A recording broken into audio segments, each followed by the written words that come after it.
GhostScript. The Spirit Files. Chapter 8. The Listener. Sunday, 3:33 a.m. Daniel sat at the kitchen table, staring at the photo. No name, no date. Just that group of kids in old clothes, standing outside the same Church of Christ building. And one child with no face. Trinity stirred from the couch, wrapped in a blanket. The Holy Spirit had nudged them both awake. Daniel whispered, "Why would someone erase a face?" Trinity rubbed her eyes. Because that child was taken. Or maybe, never fully here. By morning, the answer arrived. Another message. Scrawled in dripping white letters across the back fence. He listens through walls. He waits between words. Be careful what you say. They didn't speak it aloud, but they both thought the same thing. The listener had arrived. That afternoon, they met again with Brother Marcus, this time in the oldest part of the church basement. He pulled out an archival box marked 1934 to 1942. Inside were church newsletters, attendance books, and one yellowed ledger labeled, Children's Deliverance Ministry, Classified Cases. Trinity flipped to the final entry. Subject 7. Responds only to whispers. Draws symbols backwards. Claims a friend. Lives in the walls. Removed after communion failure. No further record. Daniel exhaled. They never cast it out.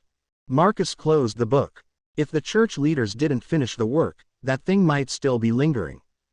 Attached to the building. Or worse, to a bloodline. That evening, the siblings prayed and fasted.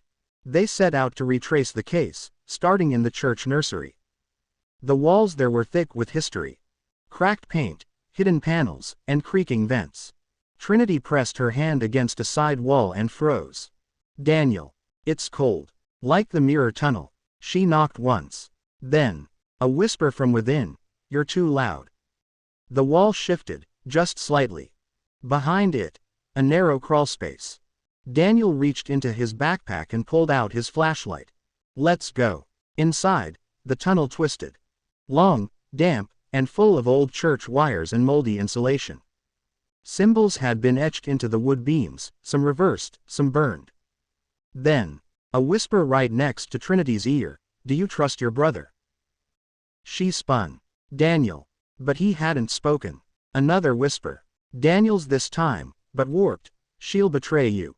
Trinity gritted her teeth. "It's lying." Daniel held out his Bible. "We're almost there." At the end of the crawlspace, a hatch opened into a forgotten prayer room, sealed off years ago. Candles burned, though no one had lit them. A circle of children's shoes sat in the center. Perfectly arranged. And on the wall, a face. Drawn in ash. No eyes, no mouth, just ears. Dozens of ears. Then a voice from all sides. "Every fear you speak gives me form.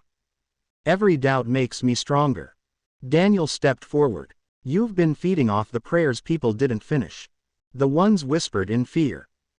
"Yes," the voice hissed. "And I know yours, Daniel." Trinity stepped beside him, bold, "But we're not whispering anymore. We're speaking truth. We're shouting light." She anointed the ground in a cross and declared, "Holy Spirit, flood this space. Fill it with praise. Let every hidden thing be exposed." Daniel raised his voice in praise. The walls shook, the ash face screamed, fracturing. Candles blew out, wind roared, and then silence. The ears were gone. The shoes were gone. Only the sound of their own breathing remained. Later that night, they sat on the porch in quiet. Daniel broke the silence. "We're being hunted." Trinity nodded. "But we're also being backed."